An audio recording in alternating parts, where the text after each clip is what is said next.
Hey, what's up, everybody? Welcome back to another episode. We are not going to be doing any news, what we've been reading or watching, or any of that this week. We're going to jump right into the conversation with Eric and Julia Lewald from the X-Men, the animated series. As always, make sure you find us on our socials, Hopsgeek News. Patreon.com/Hopsgeek News is how you can support the show. And find us each and every week by searching Hopsgeek News on all podcasting platforms. If this is your first time here, thanks for hanging out. That's our normal overlay. That's how we usually do things. But we're going to jump right in the conversation. So with that said, we'll be right back with this excellent interview. What's up, everybody? Welcome back. Like I said, great guest, man. If you are growing up in the 80s, 90s, you probably grew up with this animated series like we did, the X-Men, the animated series, and Julia and Eric Lewald are here with us to discuss the 90s version of the X-Men animated series. But first things first, real quick plug for the beer segment for me from Smart Mouth Brewing. It is the Drip Cold IPA. Delicious. It's a wicked good right here from Virginia. Lauren, what do you got? So I got a double IPA from Two Tides in Georgia called Almost Nothing. It's got the little cups in it with the string between. So I was like, oh, well, this is something you would play when you were a kid. And I have it in a dinosaur glass for Savage Land. And of course, I have my trusty Wolverine. We got Wolverine. Right, we both got Wolverine. Yes. I always have Wolverine, and my son's Logan. So there's always a Logan running around. I do have a bunch of the X-Men figures on my Lego shelf behind me. I love that they were coming out with some of those so I can incorporate them into my multiverse of craziness back there. Well, and watching the show this past few weeks, my son's like, they said Logan again. So he was very excited to get to watch this for the first time. We've told you this is your name like many times, man. But Micah is also joining us here tonight. Micah helped connect this interview, make it happen. And Micah is somebody who's been a friend of the show for the last 4 years that we've been really doing this. So Micah, what's up, dude? Thanks for hanging out with us tonight. Yeah, glad to be here. Glad to hang out with everybody and get to discuss some X-Men. And don't have any beer tonight, but I do have a 7-Eleven coffee. Listen, my 8-year-old's been obsessed with 7-Eleven cookies for some reason. He is ready to go for July 11th. For whatever reason, he knows there's going to be a free Slurpee that day, and he does not like it. My daughter knows that too. And like, he said, do you know on 7-Eleven there's free Slurpees? I'm like, yeah. He goes, well, we're going to get one. I was like, you can get one before then, but okay, sure. Why not? But anyways, without further ado, we have two amazing guests, Julia and Eric. Welcome to the show. How are you guys doing tonight? Thank you so much for joining us. Oh, it's our pleasure, Mac. Yeah, and thank you so much for reaching out. We appreciate that. We're always happy to beat the drum for good old X-Men, the animated series. And here we are with a new future ahead of us. My gosh. Absolutely. It's exciting.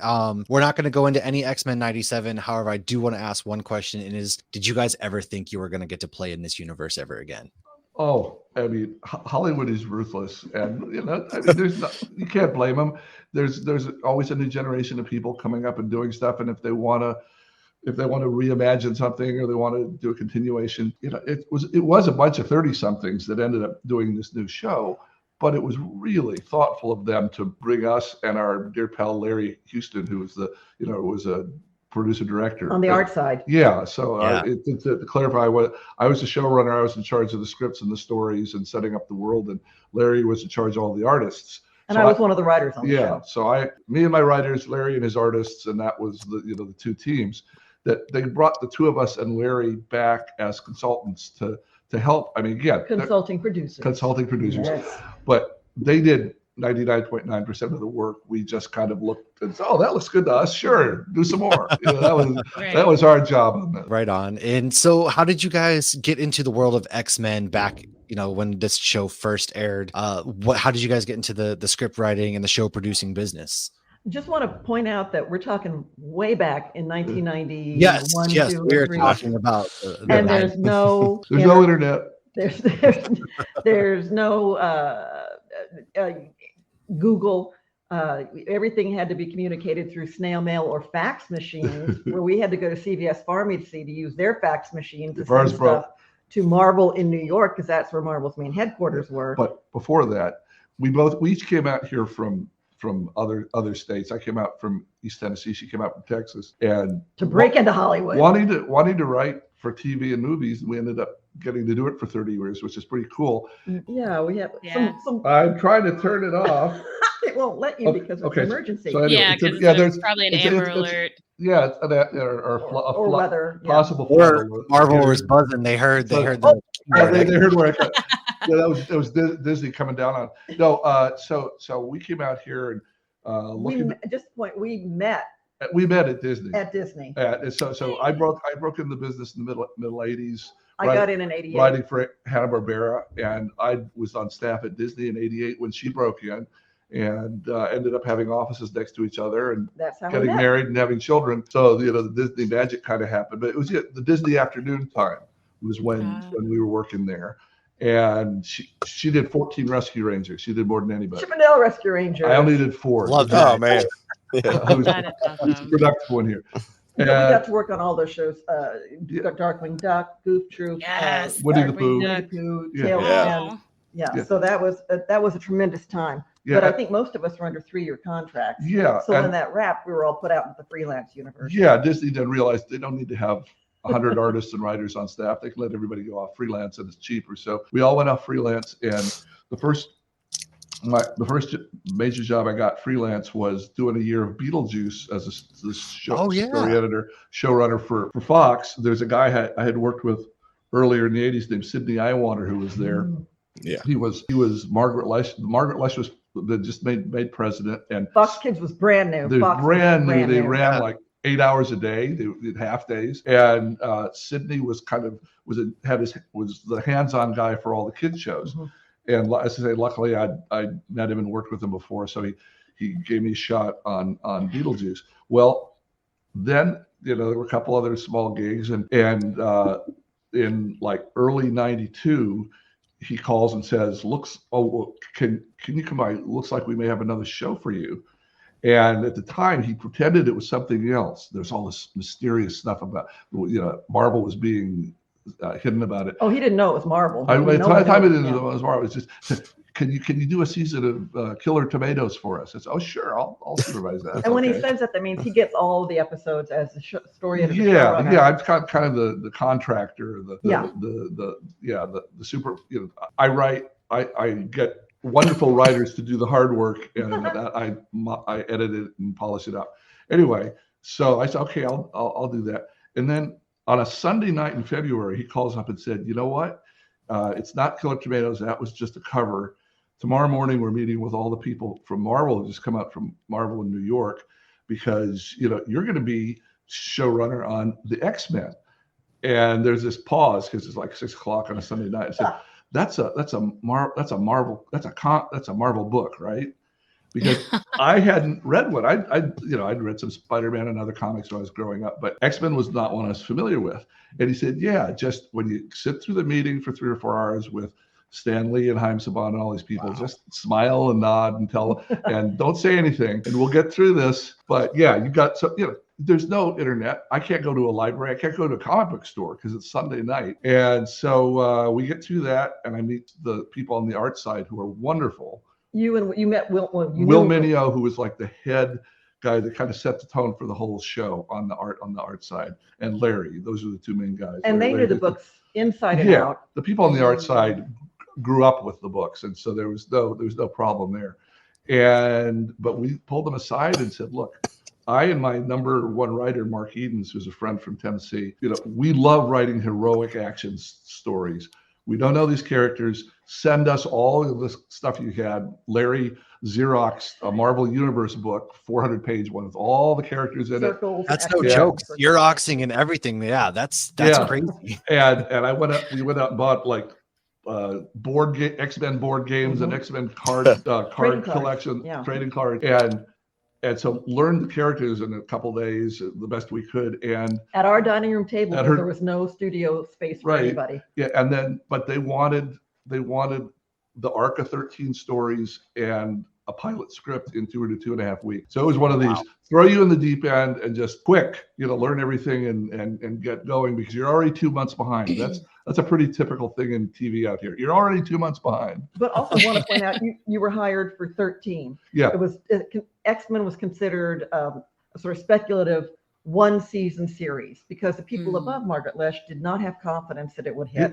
Marvel there were no Marvel movies, and there were the Marvel shows that Hollywood had tried to do were kind of young and dopey, and there had never been a fan satisfying Marvel show of any kind. So Hollywood just thought, that's for a bunch of nerds in their basements.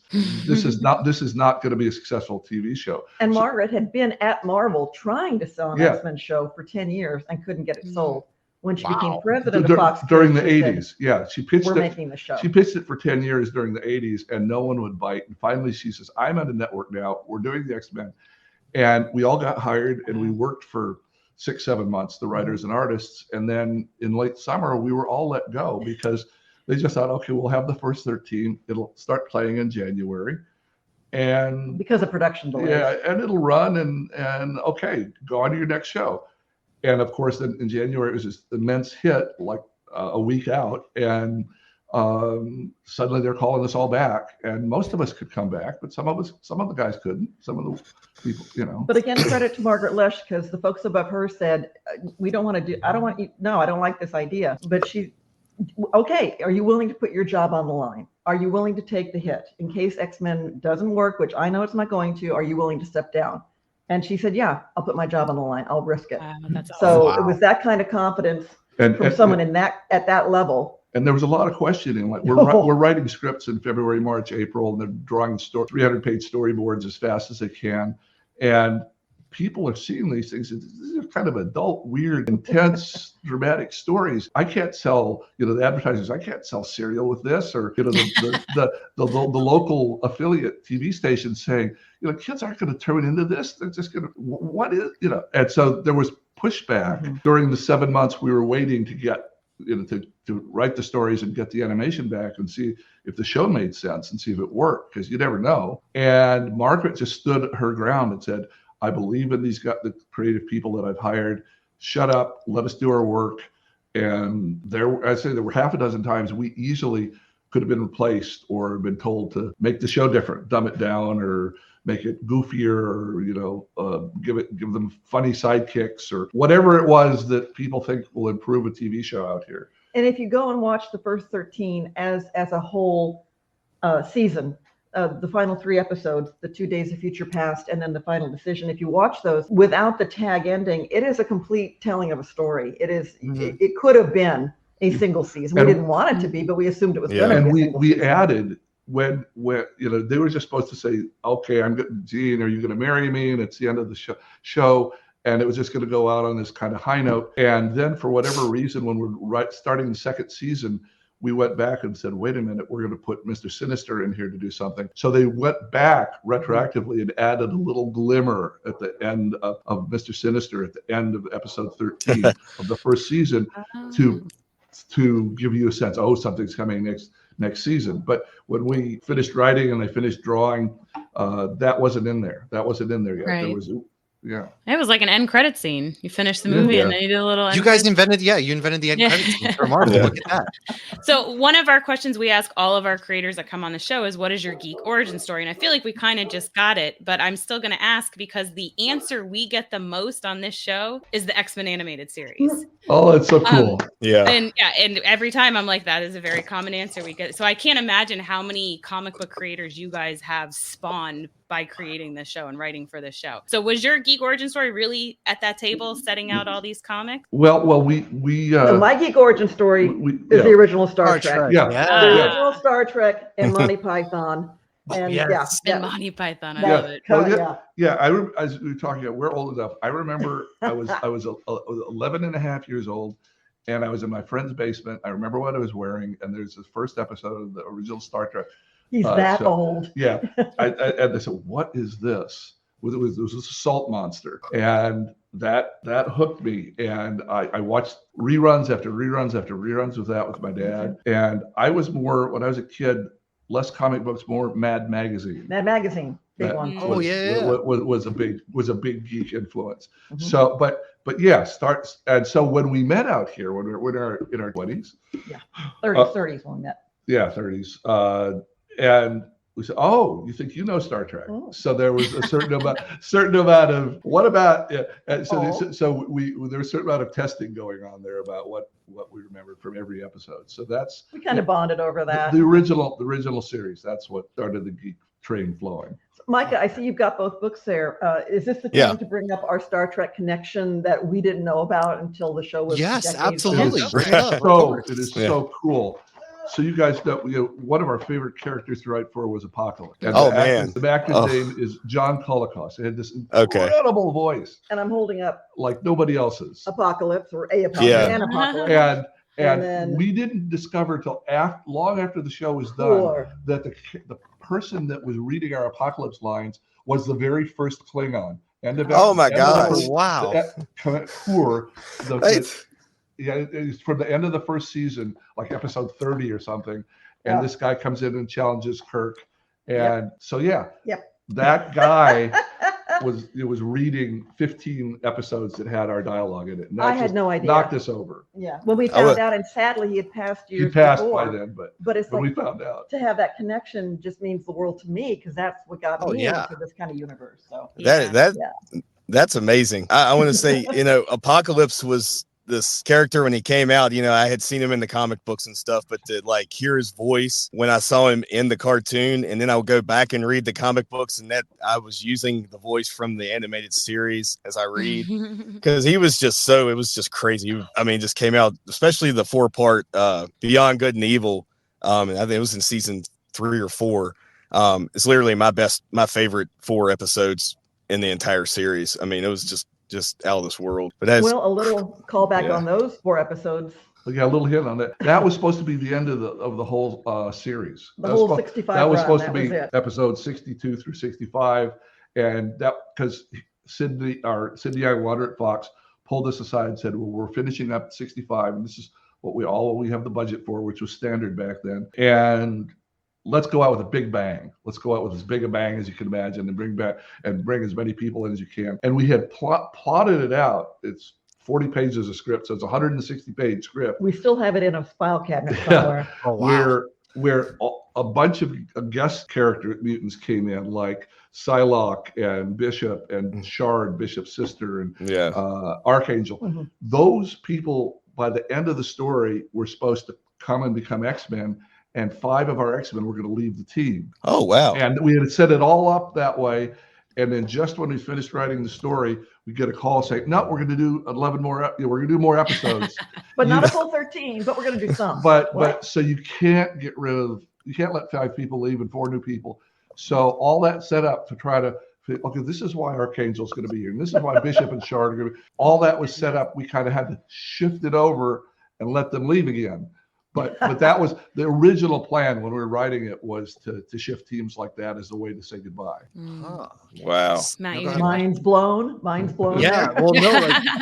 So was it at that point, did you guys get to include any characters that you had been waiting to include at that point, since you found out you got a little bit more? Or were there any characters that you get a chance to play with? For some of the writers there were, and some of the later the big one, I think, Captain America. Oh yeah. Oh yeah. And that was a big one. Okay, for, the elephant in the room, season 5, those last 11 episodes, the budget was slashed, cut in half. People were let go. Margaret, we get it. Margaret we were there. Margaret was eased out from Fox, and so we didn't have this person defending our budget and everything. So those last 11 episodes, people could tell the difference. The animation's not quite right. But I will still stand behind. But there's some cool stories, wonderful stories in there, including the one Old Soldiers. Yeah, and the cool thing about that is that came to being because Len Wein, who created in the comic books Wolverine and Storm and Colossus and Nightcrawler, and half the best characters that we used in our series. He's a wonderful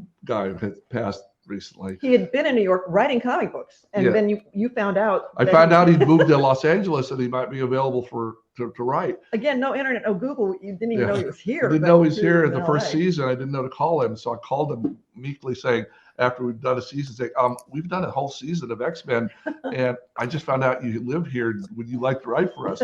They said, cool. So he ended up doing 4 episodes, and we called him when we got the order for the last few and said, "Do you want to do any more?" He said, "Not really." He said, "The one thing that would bring me back is if we could get Marvel legal department to let us use Captain America, because I've got a cool story idea with Wolverine and Captain America." And we said, "Okay, well, we'll try." And he called, and other people called, no, you can't use Captain America. No. But it took a few weeks. Len Call got through to him. Calls. And it was, but that was a weird thing back then. They'd given the rights to a bunch of different people. They were so desperate. They were going through bankruptcy that they'd given a lot of the rights away. So there were a lot of characters we couldn't use. And this is one we had to get like a license to use for one episode. And they said yes. Pardon me.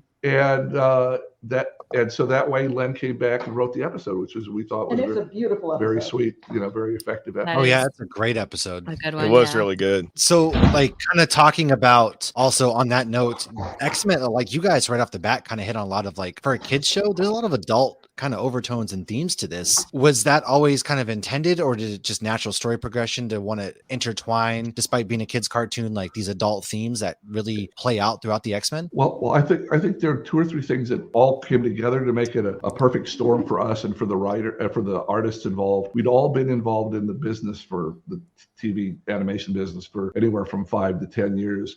And we'd been frustrated by the fact that we were often forced to dumb down our storytelling and simplify, and there's so many rules about what you can and can't let children see and let them hear or think about or whatever. And so when we got to this, we're looking at the books, and the books in the early 90s are ferociously intense, very adult books.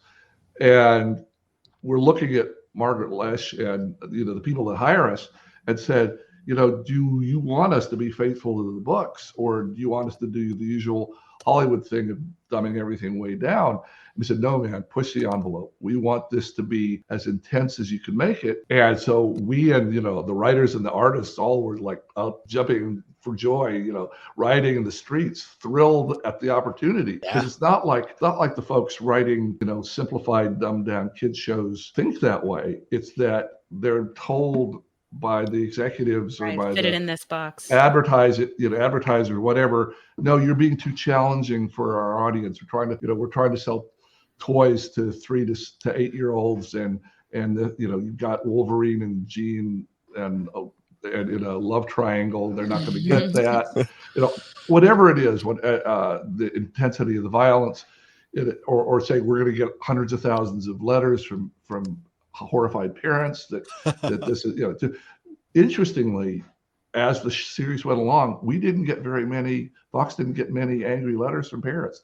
As intense as the show was, the great joke is Beetlejuice got a lot more angry letters, because from fundamentalists who were upset that the hero of the show was a demon that lived in the netherworld, and that was not the way to have a comedy show for children. And and then now look at today's shows. No, right. So yeah, we wrote, I think this is always the best writing. We wrote for ourselves as adults, stories that grabbed us emotionally. And I think one of the reasons there's so much drama and interpersonal drama in the show is, since we couldn't show, like in an R-rated movie, we couldn't show actual, blood and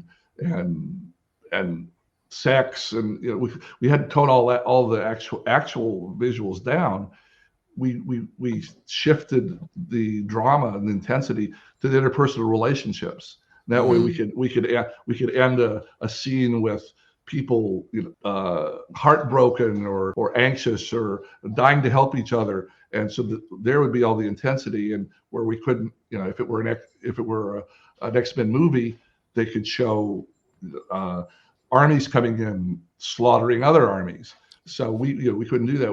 We shifted it to the characters, and that seemed to ended up being a good thing for us. Mm-hmm.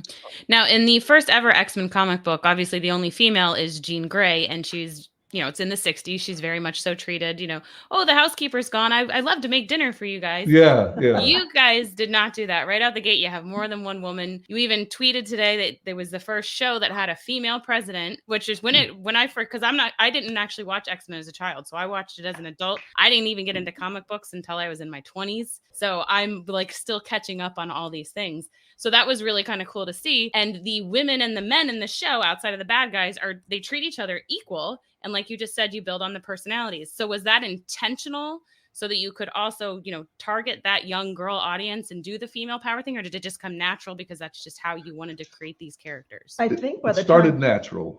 by the time you were tapped in 1992 to do the animated series, the books had gone through such a progression. There'd been 30 years of X-Men books up until that point. And there'd been, was it in the 80s? There've been 29 different X-Men characters. Mhm. So when we were called upon to pick the characters, it was interesting. It wasn't a quota thing, and we weren't trying to be progressive or anything. It's just we sat down with all the partners like Marvel and Fox, and from the writer's standpoint, we said, who are the 7 or 8 characters that are most different from each other? Because we don't want like 6 G.I. Joes and a G.I. Jane. We don't want 6 Smurfs and a Smurfette. And which is very much, you're right, 1963, the first X-Men year was 6 Smurfs and a Smurfette. There was not at all. So we thought, okay, let's find, whose powers are different, whose powers work best in animation. And after all those elements came in, we happened to end up with 4 men and 4 women and an old bald guy with bad legs in a wheelchair. And it wasn't a conscious decision. That's just how it ended up. We talked about it. It could have been like Cable and Colossus and Warpath and Wolverine, and we could have 6 guys growling at each other. And that's just we couldn't have told our stories with those people. Mm-hmm. And it was absolutely self-interest that we picked as diverse a team as we could imagine for in all those ways.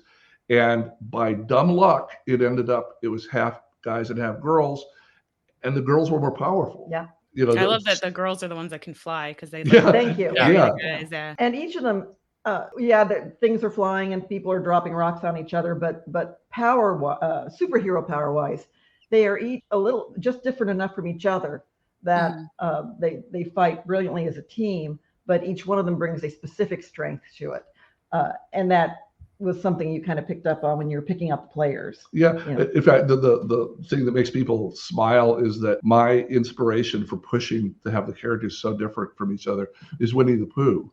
That's my favorite thing to write for Disney, because you read a line on a script.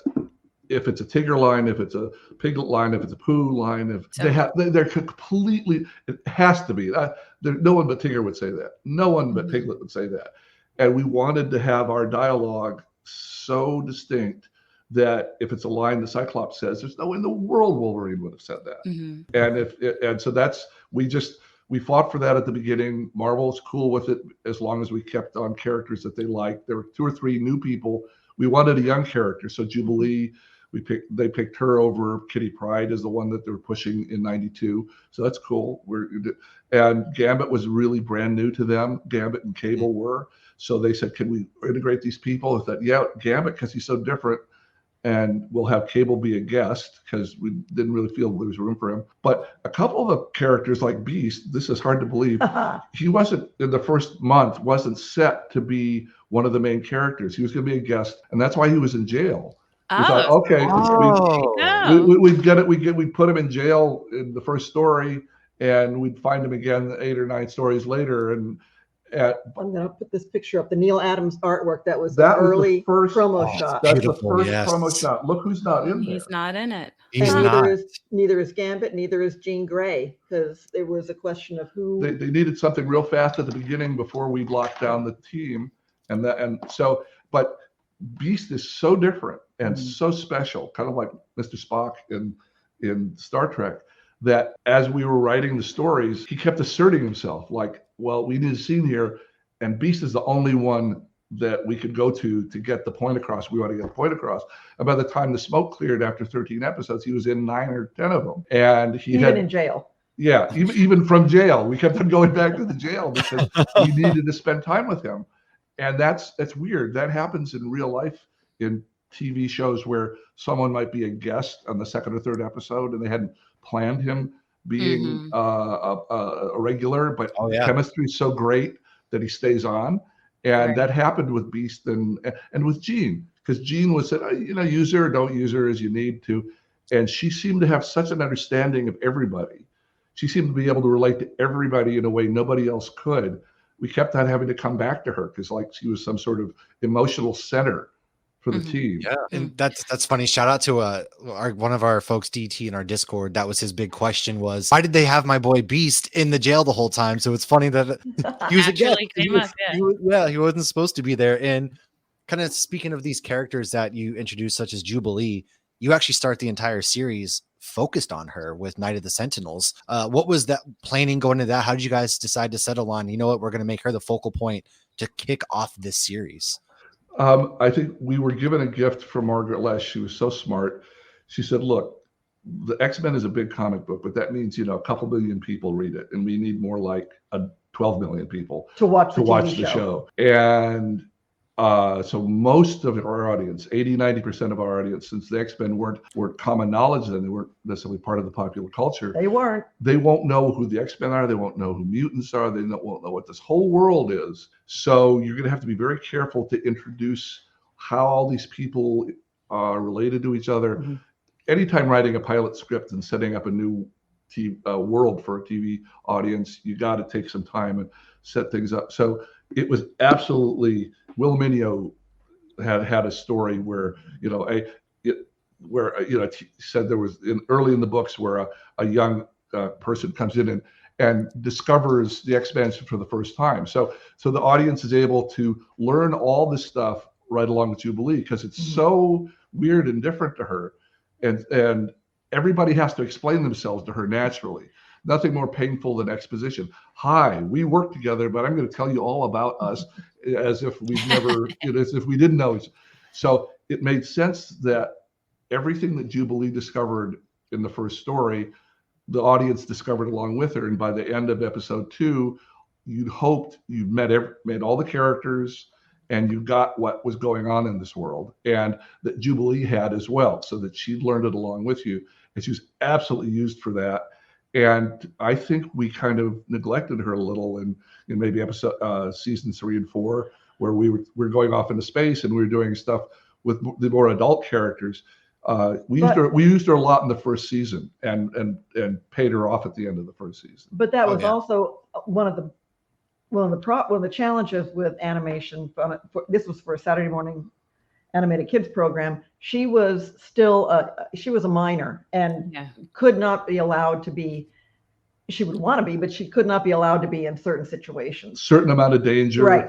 There were rules. Anything romantic. There's a great there's a moment Longshot that got from the Mojo universe, who's this gorgeous 20-ish guy, and she's all kind of blushy and flirty and she's maybe 14 or 15 by then. And in the storyboard, just before the end of the episode, before he goes back to the Mojo-verse, he leans over and gives her a kiss, which was very sweet and chaste. Yeah, in the storyboard, he kisses her on the lips. Fox made us make it a forehead, but that's the level of nervousness and rule making that we So that's Jubilee's first kiss was this gorgeous guy giving her a kiss on the forehead instead of Well, see, watching it as a grown-up, and I have kids of my own who are that age and older, and so that was my thought was, oh, she's just at home because she's a minor. I actually appreciated that because you see, like, how many times has Batman put Robin into danger? Right. Even Peter Parker. Like, I actually enjoyed in the movie when they were telling Aunt May, like, we might get you for child endangerment. I'm like, they're not wrong. They have a point. It makes a lot of sense. So yeah, so I just kind of was that's exactly where I went in my head, but I'm watching it through the eyes of a parent. So obviously I mentioned at the beginning, Logan is clearly my favorite character. However, a lot of times Wolverine, because he's so popular, always seems to kind of be put on a pedestal, rightfully so. However, you guys did not do that. You wrote all the characters on an even scale. So was there a formula to this? I know you've even talked about it a little bit, but did the executives or anyone on staff want there to be more focus on Wolverine or any specific characters, or were you just like, do what you need to do in your toy box as far as that? We were pretty open at the time. Marvel was, as I say, small and struggling, and so we weren't told what to write from them. And Fox was happy. They had 12 shows to get out, and so they were happy to pretty much let us write what we wanted to. But what happened with us trying to balance it is we're in trying to make the show as good as we could. We tried to spread. I'm going to hold this up to the camera if you can see this. This is a chart Eric made for himself for the first season about to try and keep track of which characters had been used, which characters had not been used in a while, just trying to keep the balance. Yeah, because you lose focus. It's okay, Wolverine. We actually purposefully, I think consciously pulled back on Wolverine because the writers wanted to write him so much. He's so colorful. It's like having Clint Eastwood there as the lead. And why would you do it? But to make, we thought we had 13 stories and we thought we had 26 half hours to tell. To tell the best ones we could, we didn't want to repeat ourselves. So we wanted to say, okay, what's the best Storm story we could tell? What's the best Rogue story we could tell? What's, et cetera, et cetera. And then when we introduce guest ones, let's do an Iceman episode. Let's do a Nightcrawler episode. We try to really give everybody as intense an episode as it could. And there's so many of them, it kind of naturally spread the storytelling around. And we didn't want it to become Wolverine and the X-Men. We wanted it to be this larger family so that everybody, you're right, everybody felt equal. Everybody had each other's backs. It was, everybody was just as concerned about the other person. And so, that was quite conscious, trying to spread the storytelling wealth among the group. I would say mission accomplished. Yeah, I would absolutely say so. And now kind of talking about that, again, introducing certain characters, you introduced another character that I think I've seen a lot of people show love for lately, and that's Morph. What went into the decision behind, killing Morph and creating this character? Well, a lot went into that. Well, here we get to do a shout out to another lady. See, there's another reason we have so many good female-centered stories is that two of our big bosses were women. Besides Margaret, our censor, our broadcast standards executive, was a woman named Avery Coburn. And if she told us to do X-Men babies, where they just play at a playpen for 76 episodes, that's what we would have had to do. Her word is law. She had the final say. Mm-hmm. Luckily, she liked the comic books and she liked more adult storytelling. And so she let us have a lot more leeway than any show before this. And so the thing with Morph was Mark Edens and I, who was, again, my head writer, he probably had a hand in 30 of the episodes, even if he didn't take credit. At our dining room table. The Phoenix story, the Beyond Good and Evil, et cetera, et cetera. The first 13. Yeah. He did the pilot. He did the wrap up of the first season. Anyway, Mark and I, the first thing we said when we sat down is, we love his heroic storytelling to show that there's consequences for the X-Men, that this is a true heroic struggle. We need to show heroic sacrifice, and to do that, we need to kill somebody. And so Julia just rolled her eyes and said, "Oh, you're never going to get that cast." Avery. So that was like a 2-week thing back and forth with Avery, saying, "Look, we're not doing this to be gratuitous." And she started letting say, "Okay, maybe if you do it off screen, maybe if you do this, maybe," and it was back and forth. And so she finally said, yes, it's all about the grief. It's all about the family coming together after the loss. It's not about the Sentinels slaughtering this guy. And it shows consequences. There are consequences in this universe. To being an X-Men. Yeah. And for the last 10 years, we've been going to cons, and everybody brings up, my God, I was watching this and for a story, and you killed Morph. They're halfway through their Cinnamon Toast Crunch, and they're like, what? Yeah. But the twist to it, of course, no good deed ever goes unpunished. We finished the season. It was all wonderful. It was this big hit. And we were all let go, by the way. And again, and I said we were all let go because they don't keep you on staff during the 4 months of downtime. And we're waiting to see if the show's going to be successful. And it is. And they're hiring us back.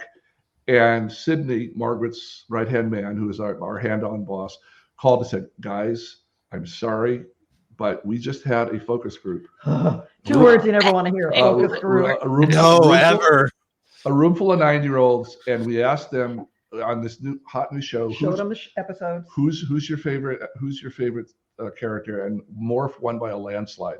Oh my God! Because he's funny, and because all the rest of the characters love him. And that's the whole point. We made him as lovable as we could, so when he's killed, it would have an emotional impact. Well, you made 2 lovable, and so they said, you killed them off screen. Is there any way you can bring them back, like in a soap opera or in comic books? So okay, and we're just pounding our heads. We'd worked for a month to be able to kill him, and now we couldn't stay dead. For the record, he was supposed to stay dead. He was supposed to stay dead. But I think you guys made a really smart decision in bringing him back the way you then did. That he came back lovable. deeply tortured and troubled by what had happened to him Yeah. and what he thought the X-Men had done in abandoning him. And that made for some really tense storytelling. Oh, yeah. I mean, first of all, it's comics. Nobody ever stays dead. That's the beauty of being back, right? Yeah, But that would have been first. the way you did, yeah, it was extremely well done, and it adds even more depth and layers to this character that people already loved, and then you get to kind of do more with that character at the same time. Yeah. Yeah, I started watching and I'm like, wait, I don't know who this guy is. I'm like, oh, So there goes that guy. Yeah. there is a character in working with Larry Houston who Yeah. knows the books backwards and forwards. Like, was there a character who would have made this kind of sacrifice that you could then pick? So yeah, together? he gave us a list of 4 or 5. When we first wrote the pilot, Mark and I together, Thunderbird was the guy that was going to be. That's why his brother's in this title sequence, When they're because they running at each designed other. him when they're running at each other. Warpath is in there. We never see Warpath in the series, but they designed Thunderbird to be in the first story and get killed because in the books he sacrifices himself for the X-Men. So okay, we'll use him. And we finished the pilot script, and then somebody looked at it and said, "Wait a minute, he's our only Native American character, and you kill him. You kill him in the first story. This is a little weird politically." So they said, Larry, because since you're just introducing this character to kill him, is there another character in the history of the books that sacrifices himself for the good of the X-Men? And there were 2 or 3. And one of them was Morph. One of them was Changeling. I'm sorry. One of them was named Changeling. And so we got the picture of him and we wrote him in the script as Changeling. First script. And then the lawyers called up and said, "Wait a minute, DC has a Changeling character. You can't use the name." I said, "Well, but Marvel's was written first. Doesn't matter." Well, Changeling is also just like something totally different in mythology as well. Yeah. So okay. So fine. We took the design of Changeling. We took the powers of Changeling. We took the fact that Changeling sacrificed himself to save the X-Men, and I renamed him Morph, and that's how Morph began. Huh. Well, that's That a more is- unique name too. That's more, stand It is. out. It's more fun. Yeah. It's Yeah. more accurate. You're right. Oh, without a doubt. And now a lot of these episodes too are like 2-parter episodes. Was that because you guys found it hard to condense it down into 20 minutes and you were like, man, we got to do something, just like chop it here. We'll make a 2-parter and go with that. Yeah, we're long-winded. There's the terrible story of Mark and I kept writing more and more stuff into the pilot script. And Will Mineo came by about a month later after he and his best artists and Larry had drawn it all And Sapphire. and said, "Here is the 1,000 pages. Here's the 900 pages of storyboard that it takes to draw what you wrote." And he took a third of it and dropped to the side. Here's how much we have time and money to animate. So we tended to like longer stories and just you're able to breathe more. And Will Mineo was also keenly aware that comic books themselves tell things over a period of multiple books. So using that sensibility, it worked for this kind of storytelling to do it that way. However, he pushed for that for the first season to have things as connected as we could. And Margaret said, "Okay, we'll take that risk. It's a problem because animation takes 4 or 5 months. You don't know when you get it back, if one of the episodes is going to come back. So if episode 3 is awful, we can't show episode 4 or 5 until we get episode 3 fixed." And that absolutely happened. And that is one of the main reasons the show premiered in January rather than the previous September. Because just teething problems in the production. We had, as somebody said, Marvel-sized stories and Saban-sized budgets and schedules, and so they were just working overtime and killing themselves overseas to get this stuff done, and it wasn't quite right, and there was too much of it, and we kind of found a balance by the end of the first season and got it right. But that first season, stuff was falling apart everywhere, and Margaret was holding her head and saying, "This is why you don't do 13 connected stories. That's why 99% of animated shows are contain single episodes, so that if a couple come back wrong, you can just substitute, and one doesn't rely. You can put Law and Order episodes almost in any order you want to. It doesn't matter. But there was also a lot of pushback. Kids aren't going to remember from one week to the next what the previous week's stuff was. We got There's gonna be a lot crap of about confusion. Are you kidding? My kids remember if I tell them I'm going to take them somewhere in 6 months. 6 months comes up and they're like, hey, we're going to go get ice cream, remember? Right. So we had a wonderful editor, another woman on the project, Sharon Janis. Sharon Janis. And she had worked in prime time, and she had cut some of these last week, previously on Hill Street Blues, and had cut the opening stuff. And so she said, look, we can give you 45 seconds of recap that saves you 45 seconds of animation money. Because we're using old animation. And this way we can hold the hands of the littler children that maybe don't remember where the previous 3 episodes. Or because there was no DVR.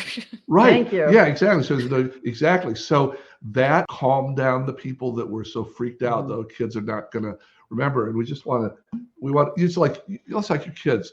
We've told, they don't know big words. They'll be freaked out. They'll turn the channel if you challenge them too much. And I remember being a kid and just being fascinated by stuff that older kids understood, and I half understood.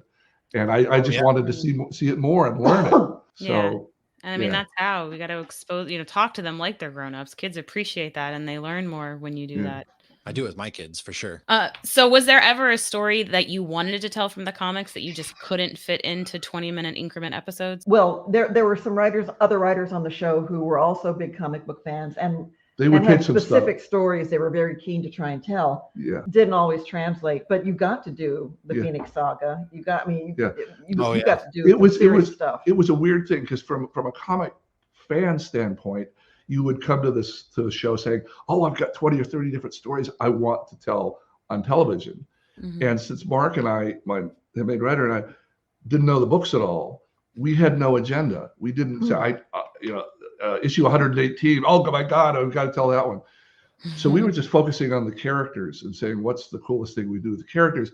And then we'd look back into the reference books, or we'd call people that knew the comics and said, well, we need a certain challenge for Wolverine. Oh, it's got to be Sabretooth because he did this, and this. So when you're telling this personal story about Wolverine leaving the X-Men and trying to find himself and then returning, the thing that you've got to throw in his way is Sabretooth. And here's a couple scenes from a couple cool books you might want to pull from. So we started with the characters and started with the stories.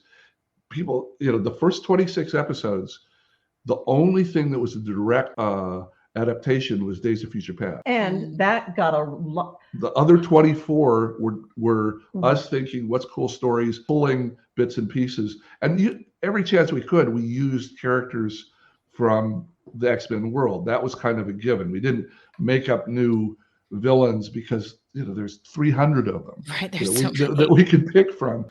Just as a I don't know, respect for the fans, respect for Marvel. We did that on purpose. But I'm pointing here. There's a photograph here with us with Larry Houston and the great Chris Claremont. We got to meet him. In 2018, 2019.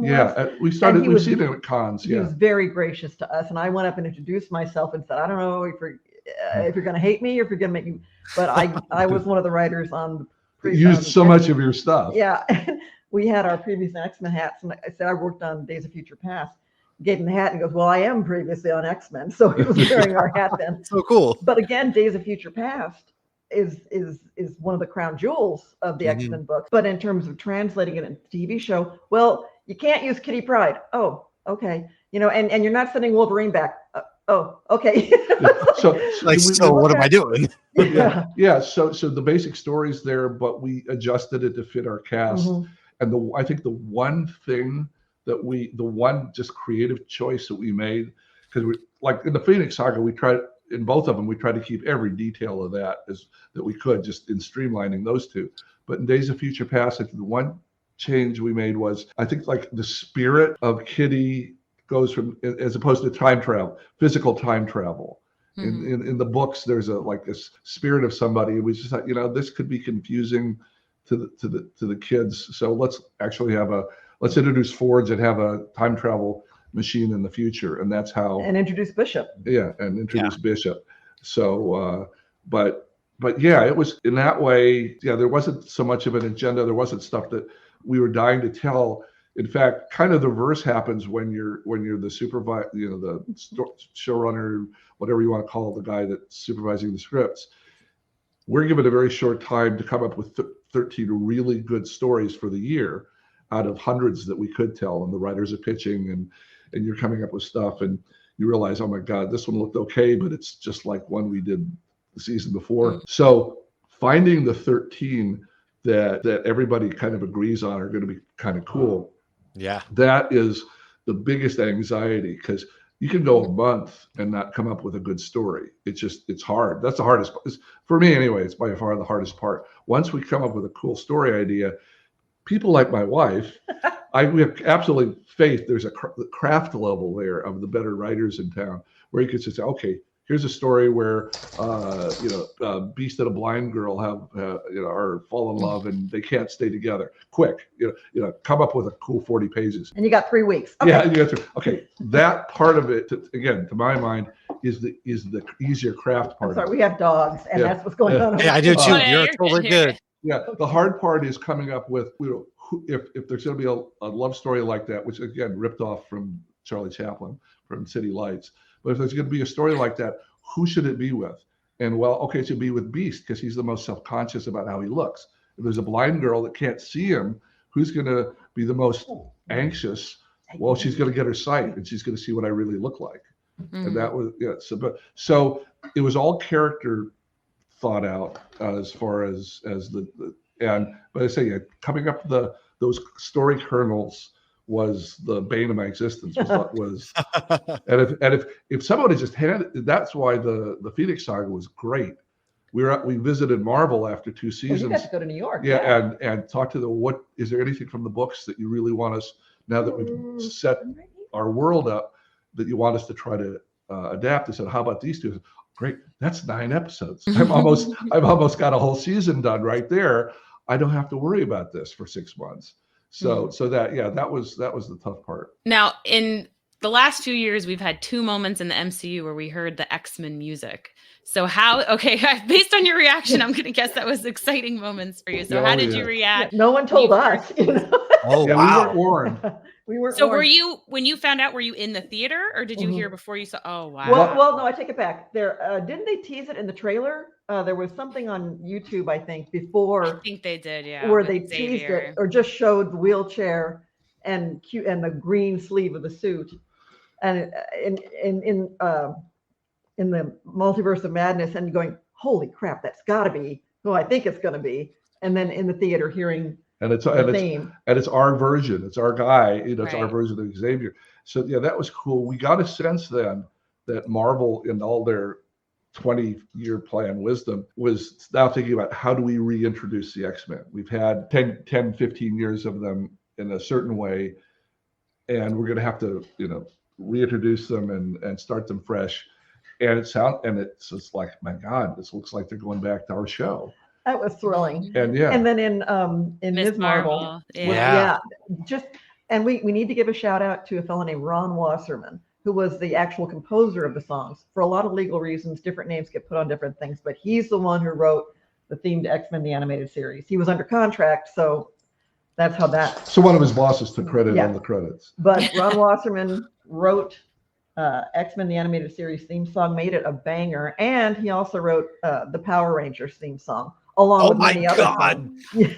Yes, and never got a penny of royalties on either one, because he was working on staff. He was working on staff, so the company owned both of them. Those are like the 2 songs of my entire childhood existence, even now. And he did both of them.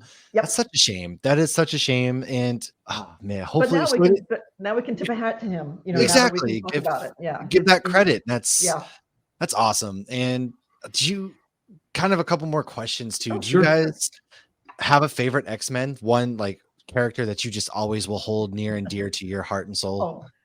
We talked about him earlier, but for me as a writer, and as a damaged romantic poet, teen girl geek, it's Beast. It's Beast. So were you the one that would pull the quotes that he would say? That is okay. I'm responsible for starting that. But then the other writers kind of ran with it.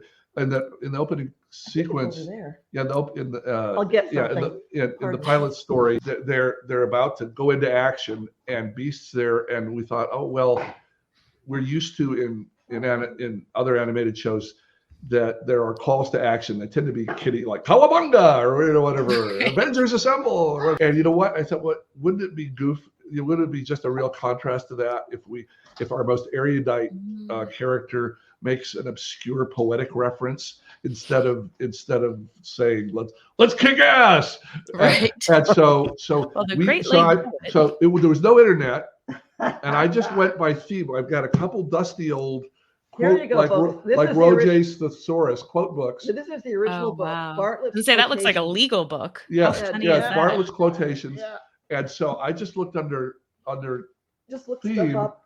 like, You know, and I think I looked Oh under my feet because his feet were. I had the storyboard. His feet were rising above those things, and so under feet there was an obscure reference from an absolutely obscure British poet, and we used it, and it just was cool. Everybody enjoyed it, and so all the writers started finding a Beast moment where he'd say something, and they'd go and dig out something. They try to out obscure each other. exactly. That became fun, trying to be I the mean, smartest person in the room. Put it in the last episode too for Xavier to do Oh. a book back. So I thought that was a really cool to bring it full circle. Yeah, it made me cry. It's still, Uh-huh. we can still get choked up about that. Beautiful episode written by Jim Krieg. Yeah. That was his first episode writing for X-Men, Ever. was writing the last episode for X-Men. Just Mm. putting that out there. And he's gone on to have a huge career with Batman. So, yeah. Oh yeah. but that the last episode, graduation day, Yeah. just, yeah.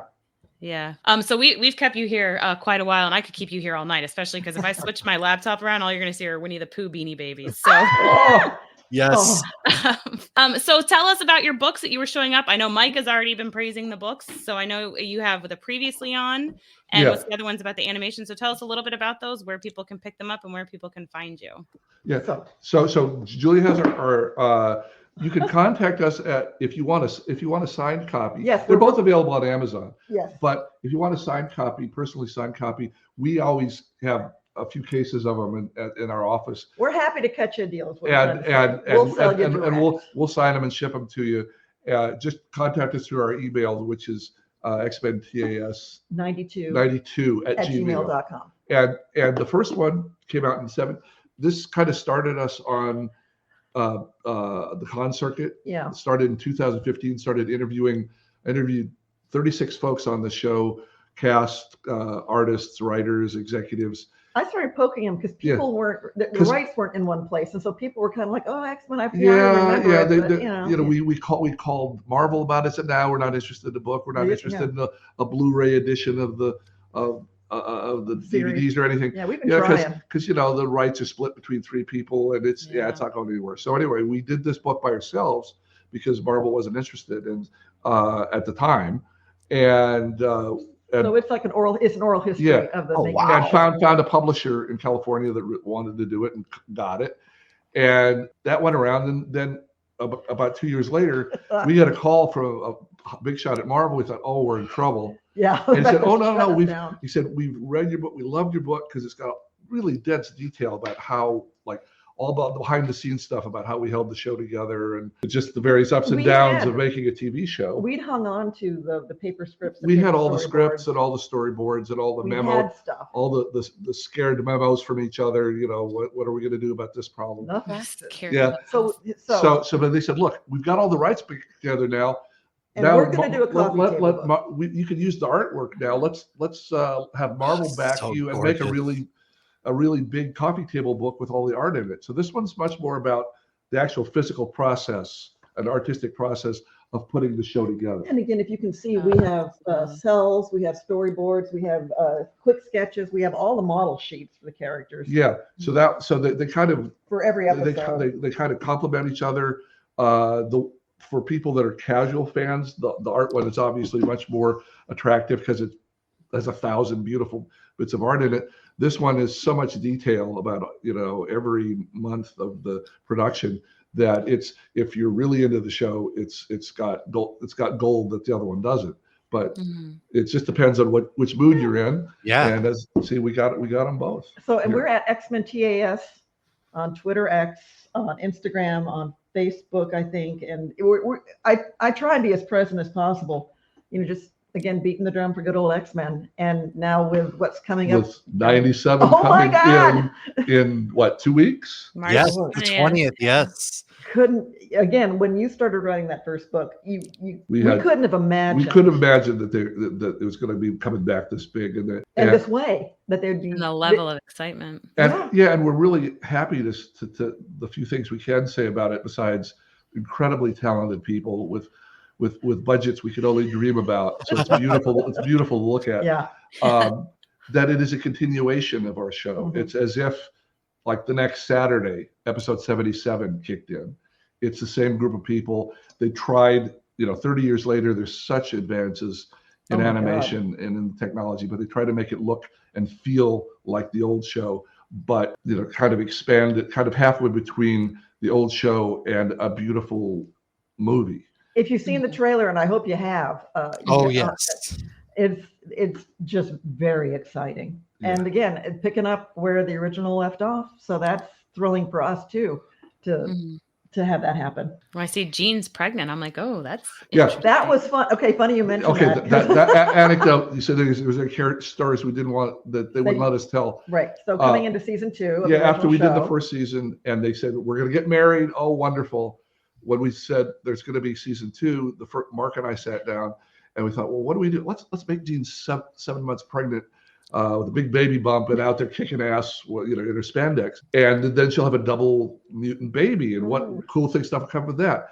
We got notes back from Marvel saying, this is kind of a cool idea, but we have some thoughts about it. This is like too early. Shall we not go there?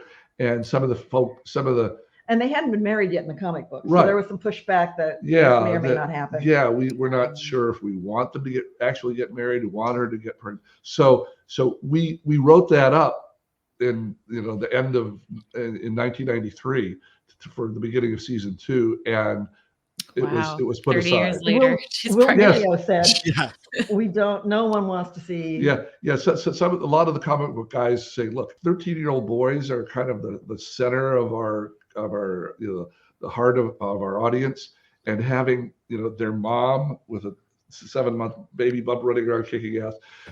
Both Mark and moms aren't cool. Yeah. Well, you don't want to put the baby in that kind of danger. I just put that out there as a fellow baby mom. Superpowers. We and Mark, my buddy Mark, we just had 4 little babies between the two families, and so we were very baby focused. And it just seemed natural that she should go out there with a baby bump and kick ass. But it got set aside. And when they did it in Across the Spider-Verse, they did. Yeah.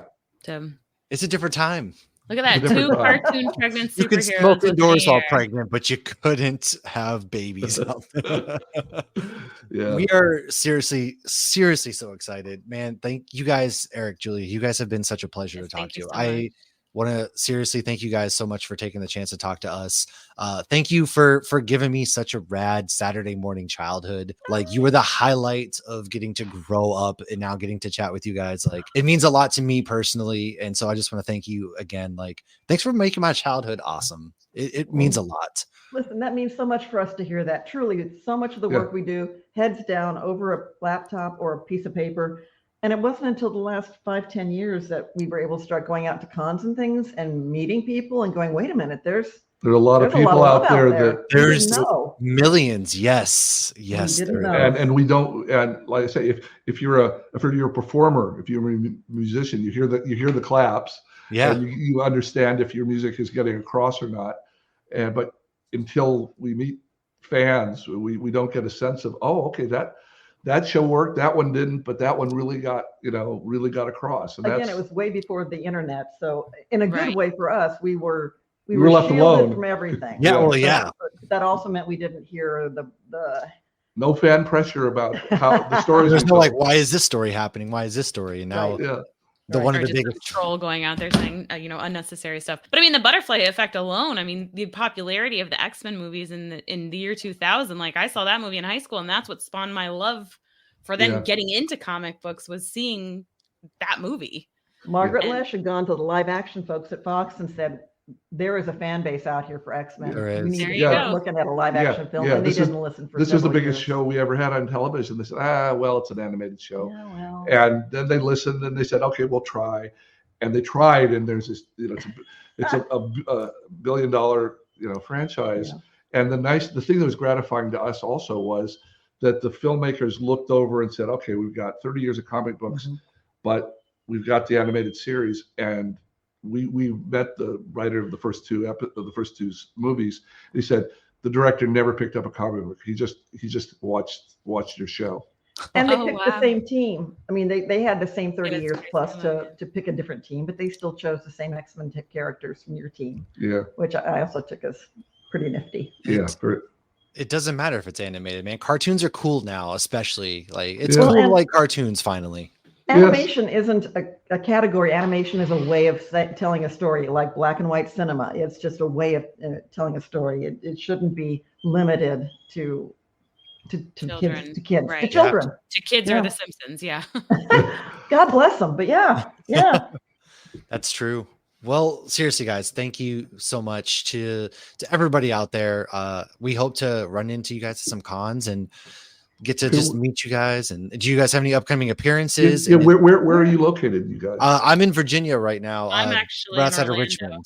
So when you Oh, said Disney, I Orlando. was like, oh, I was at Disney yesterday. So Yeah. Wow. So you guys are, You're all- thank you for talking to us at this time for you. It must Yeah. be, Oh. it's a later night Yeah. for you guys. Yeah, Pleasure. we're kind of keeping things open this year because we don't know if there'll be like X-Men 97 stuff yeah. to do. But there's a cool thing that happens in the Twin Cities in Minneapolis late in September, and it's The X-Men experience. the uncanny experience, whatever it is.